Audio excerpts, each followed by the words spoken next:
Usually when we talk about a medical diagnosis, there's this expectation of, I don't know, almost engineering level precision. Right, like it's totally binary, broken or not broken. Exactly. Like if you break your arm, you go in, the x-ray shows that stark, jagged white line across the bone, and the doctor just points at the screen and says, there it is. Yeah, and that visibility isn't just comforting for the patient, it's actually a structural necessity for the whole medical establishment. They need a verifiable target to treat. Right, they need to see it to fix it. But then you step out of orthopedics and into the world of neurodevelopment and mental health, and suddenly that x-ray machine is just useless. Completely useless. We are looking at a diagnostic landscape that is incredibly murky. Which actually brings us to our mission for you today. Welcome to the deep dive. We are picking up right where our previous deep dive left off. Yeah, episode 33, right? Exactly. Last time, we explored how an artist utilized artificial intelligence to just completely bypass human judgment. And today, we are opening up an entirely new stack of sources to figure out the mechanisms behind why he felt forced to do that. And it is a phenomenal stack of sources, too. Yeah. I mean, we are looking at a blend of highly clinical medical texts, specifically diagnostic criteria from Johns Hopkins, the Mayo Clinic, and the NIMH. And the big ones. Right, the heavy hitters.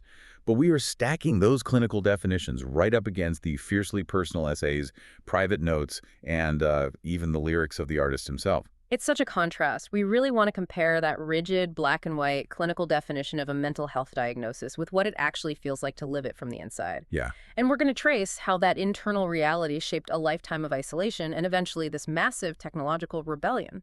So let's unpack the baseline first. What does the medical establishment say we're actually looking at here? So if we synthesize the guides from those medical institutions, we are looking at the clinical framework for bipolar I disorder. And the medical texts describe this as a chronic, lifelong, and just highly volatile condition. Okay. It's defined by alternating periods of severe manic episodes and major depressive episodes.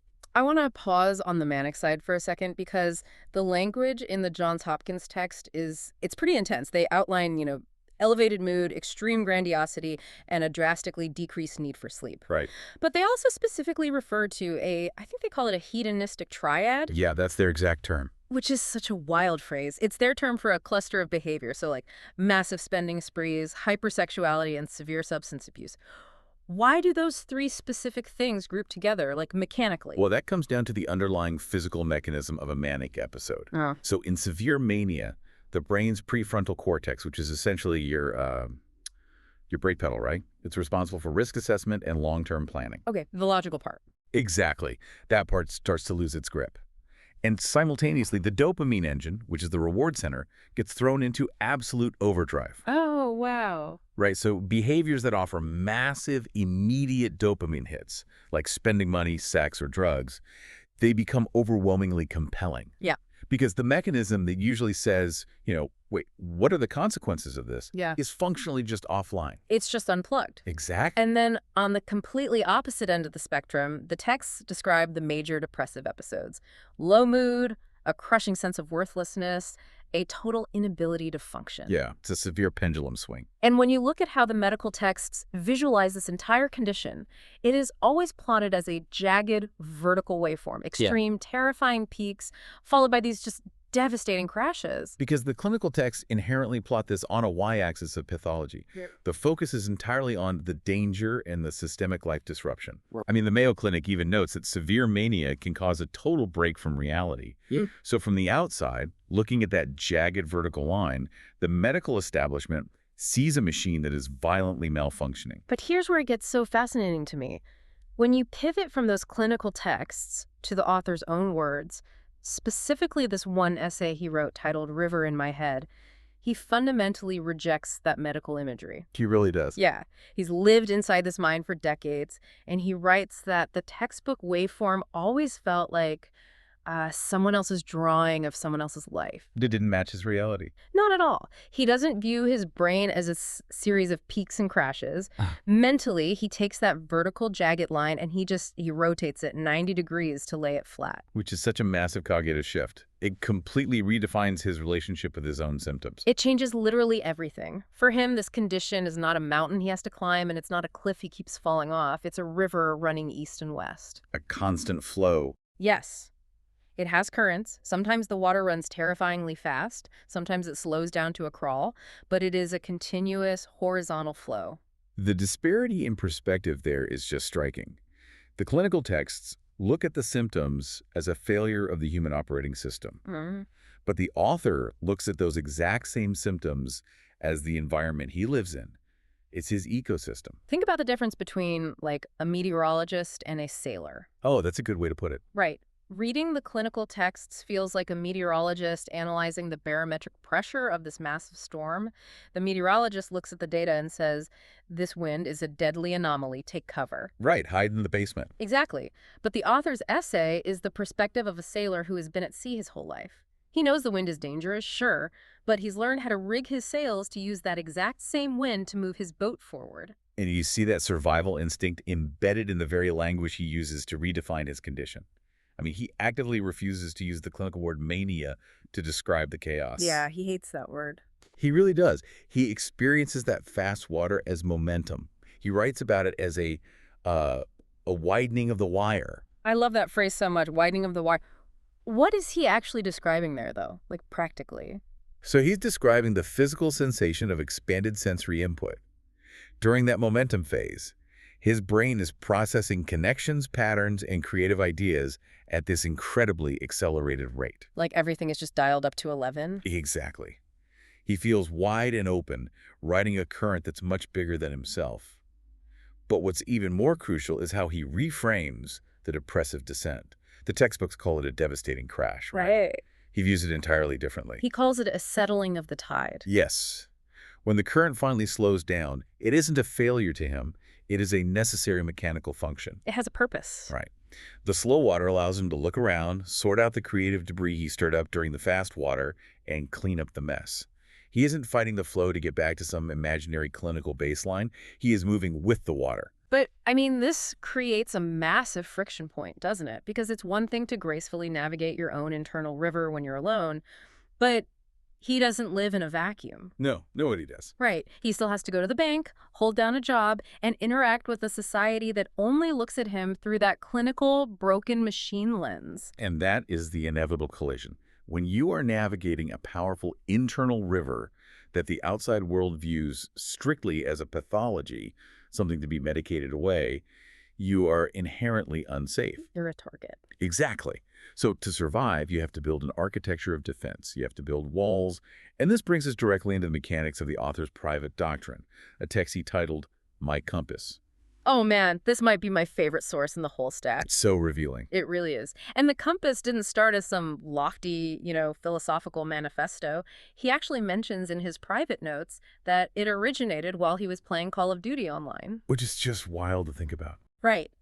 Every single night for 15 years with the exact same squad of guys. Between matches, sitting in those high-stress digital lobbies, he would jot down these rules for survival. And it makes perfect sense when you think about the psychology of a multiplayer gaming lobby. It is this environment of intense, repetitive observation of human behavior under stress. Oh, totally. Just watching people react when things go wrong. Exactly. And he took those micro-observations and extrapolated them into a macro framework for his entire life. The overarching theme of the compass is extreme self-mastery. He has this one core rule. Don't allow circumstances to dictate your life. Right. He writes that most people allow external conditions or the unpredictable behavior of other people to shape their identity and their reactions. He decided that true agency meant seizing absolute control over his internal response. He also focuses intensely on environmental awareness. Like, he mandates that you must read the where, who, and why of every room you enter, constantly calculating motives so you don't become an unwitting pawn. Always being on guard. Yes. And another core tenet is his refusal to make assumptions. Right. Don't assume anything. He writes that assumptions are just, quiet errors built from your own bias, heavily influenced by whatever you hope or fear is true. It's an incredibly strict, hypervigilant framework. It sounds exhausting, honestly. It does. But he built this massive cognitive fortress to insulate his internal river from the unpredictability of the outside world. Which forces us to look at the psychological toll of that fortress. Because when you build walls that thick, nothing gets in, but nothing gets out either. That's the trade-off. Yeah.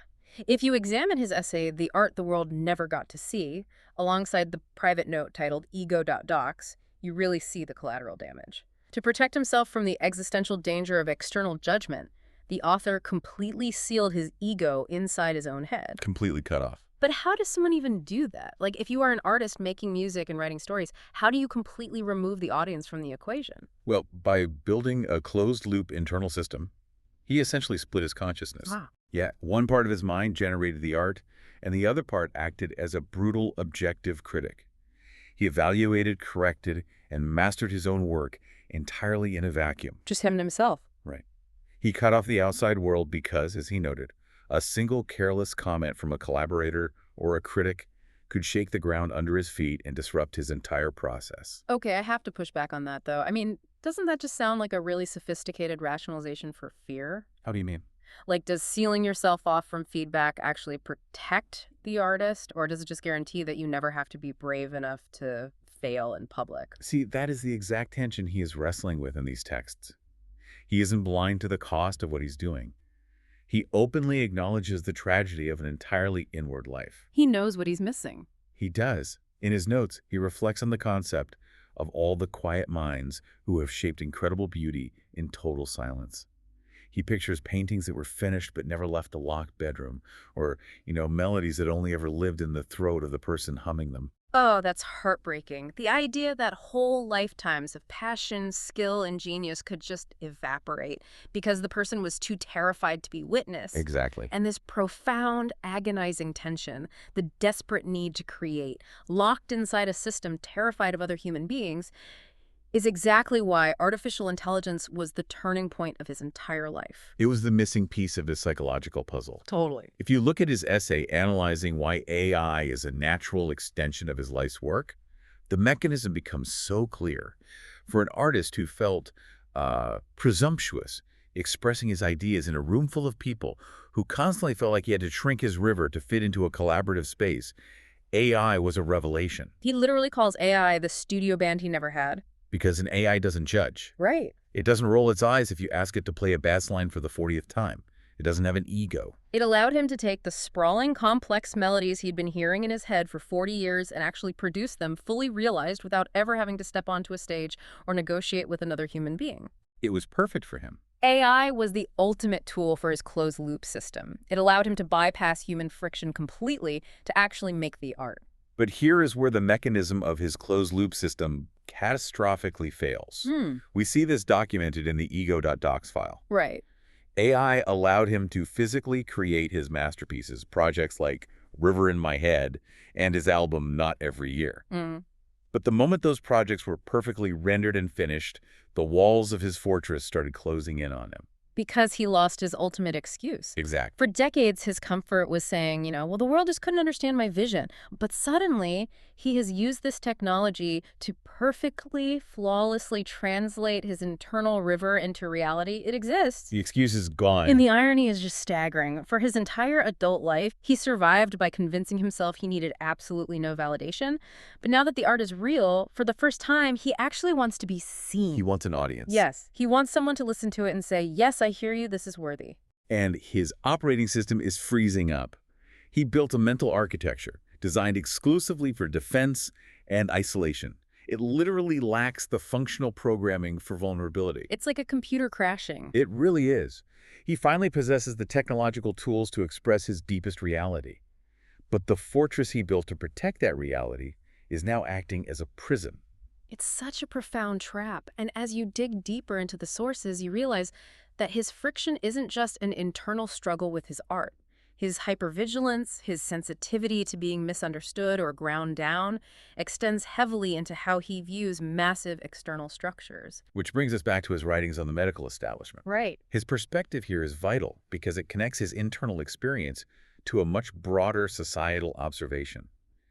When we analyze the text titled Opioid Years, he offers a completely different lens on a crisis we usually only hear about through, Air statistics. out the big numbers. Right. He doesn't focus on the sensational tabloid stories of reckless addicts. He focuses on the mechanics of the waiting room. He calls it fluorescent purgatory. Such a vivid phrase. It really is. He paints this suffocating picture of hours lost sitting in these sterile rooms with water-stained ceiling tiles, crooked switch plates, and those pharmaceutical ads looping endlessly on a mounted TV. And what he's really observing are the physical manifestations of systemic power dynamics. Mm. He points out that appointment times were strict, punishable rules for the patients, but they were merely vague suggestions for the doctors. Right. The waiting room is basically a structural signal telling you that your time, and by extension your humanity, is completely irrelevant. Exactly. The system isn't built to heal the people inside it. It's built to process them. And he watched the mechanics of that processing firsthand. Just purely reporting from his text here, he observed doctors pushing vulnerable, hurting people into paid pharmaceutical trials. In a purely clinical capitalist framework, those patients were reduced to data points and recurring revenue streams.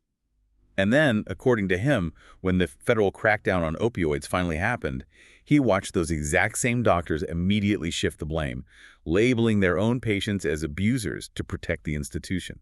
So how does a guy whose entire life philosophy is built on extreme self-mastery cope with being trapped in a system designed to make him powerless? He tests it. He does. He developed this brilliant, subtle mechanism I like to call the brown M&Ms test, the old Van Halen story. Oh, yeah. The dressing room writer. Right. The band demanded no brown M&Ms in their dressing room, not because they were divas, but to test if the venue promoters actually read the dense safety contracts. A seemingly absurd request used as a diagnostic tool for competence. Exactly that concept. The author created his own version in those medical waiting rooms. He would intentionally point out a small, broken detail to the doctor, like a loose switch plate on the wall. Something totally unrelated to his health. Right. It had nothing to do with why he was there. It was a test. If he came back weeks later and that switch plate was fixed, it meant the doctor was actually listening. It established a baseline of trust. That's fascinating. It was a quiet, rebellious way to claw back a tiny piece of agency in a machine built to ignore him. And if we carry that concept of systemic disregard over to his futuristic sci-fi writings, the Thoughts from 2055 texts, you see a unified philosophy emerge. It all connects. It really does. He argues that massive societal changes, the truly dangerous ones, don't happen through loud, dramatic collapses. They happen through what he calls the analog fade. He writes, people don't lose freedom. They trade it a little at a time. That is the core mechanism of the analog fade. Yeah. In his 2055 stories, he imagines a world where the right to be inefficient, the right to be slightly broken or off the grid, the right to be analog is slowly traded away for convenience and digital safety. Because systems inherently hate inefficiency. Exactly. The medical system hates a patient who doesn't fit neatly onto the jagged vertical line of a chart. Just like society slowly stops paying attention as ordinary people are ground down into manageable data points. Precisely.